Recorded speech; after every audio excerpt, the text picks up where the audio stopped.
This is Brett Waltemath of Star Watch Media here in East Hampton, New York for the 19th annual Hamptons International Film Festival. We worked together 3 times. Oh, did you? Yeah, we did. On what 3 projects? We were in Biloxi Blues the play. We were in Biloxi Blues the movie. This is Matthew Broderick I'm talking about. And we were in The Freshman together, which I just was talking about, The Freshman. Yeah, so Matthew and I are 3 times the charm. And when was the last time you guys saw each other? We saw each other, I don't know, I saw him in The Producers with Nathan Lane.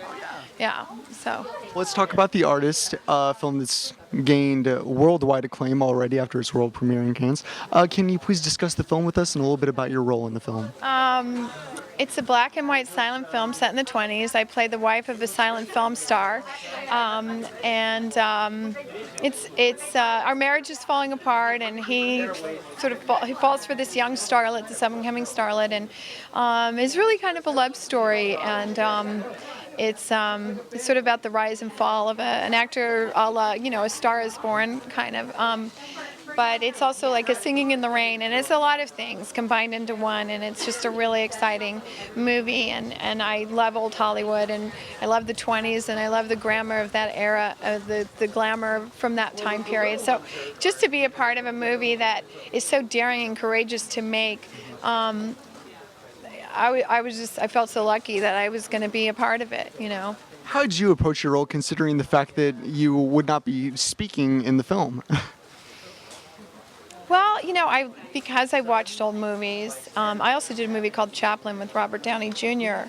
and it's so, and I did play a silent film actress in that movie. I played Edna Purviance, and so I had some experience, but I think just from my history just in life of watching a lot of old movies and silent films and the way they express themselves and the way they hold themselves, and I think also, when you're dressed in those kind of costumes and you have your hair done in a certain way, it just kind of helps you to kind of get into character. He played great music in the background, and so it was really, he really created an environment, the director, to make us feel like authentically in the 20s, so it was cool. Would you say that made for a very fun experience on set?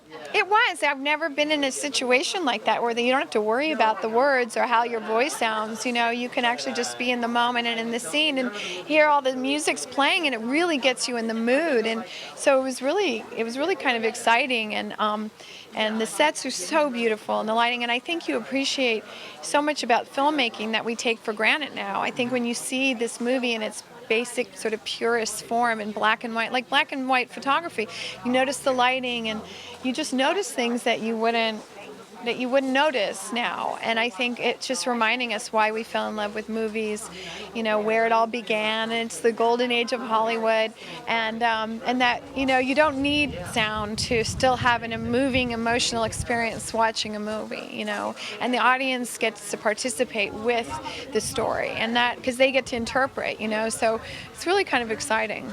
We spoke with James Cromwell earlier this evening, and one thing that we discussed was that there's so much that the audience can take away from this film from a cinematography standpoint, from a story standpoint.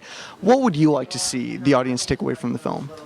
Well, I think to remind us that, technology isn't everything, that we can go back to the basics and making things in a way that aren't about the special effects and the 3D and the, being hit with everything at once, and the noise and the sound. I think that we can really appreciate the art form of filmmaking, from a more basic, simpler way of storytelling and visually, exciting and all of that. So I really think that even young people are really going to, because the young people that I know that have seen the film are really blown away by it and not expecting to love it like they do. And I think we're starved for that as a human culture, to get rid of the technology and go back to the basics. So I'll ask a couple more questions, and you just led into one of them. Have you been surprised how both the older and young audience has already began to embrace this film? Has that surprised you? It really does surprise me. I mean, I know that the movie's good, and I know that it's working on many levels, and the audiences are having a very uplifting experience. So I think that, when I talk to families where there's a 15-year-old boy and a 25-year-old daughter and the parents, and they all said, we weren't sure if we wanted to go see this movie because it was black and white and it was silent. And we thought, how much are we going to really enjoy it? And they walked away just in love with the film. And so when you see it cross-generational and a whole family enjoying the film, and each of them, on their own, it was surprising, but I'm thrilled. So. What are some of your upcoming projects that we can look forward to seeing you in? A movie called Saving Lincoln, about Abraham Lincoln. I play Mary Todd Lincoln, and the cool thing about this movie is that they've filmed it in an art form called cinecollage, and they're using the historical photographs from the Civil War period as the background, and we're in color and they're in black and white. So I'm doing another sort of black and white film. Another very artistic film. And historical, but crossing the bridge with the modern and the old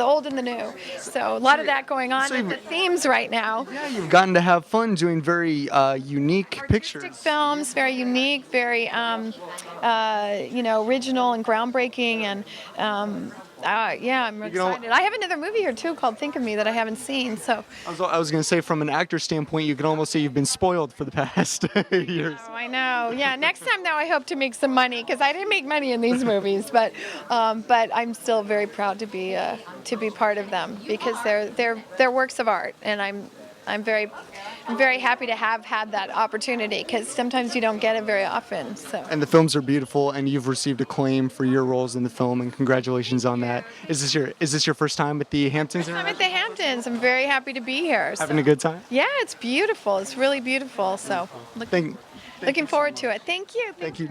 No.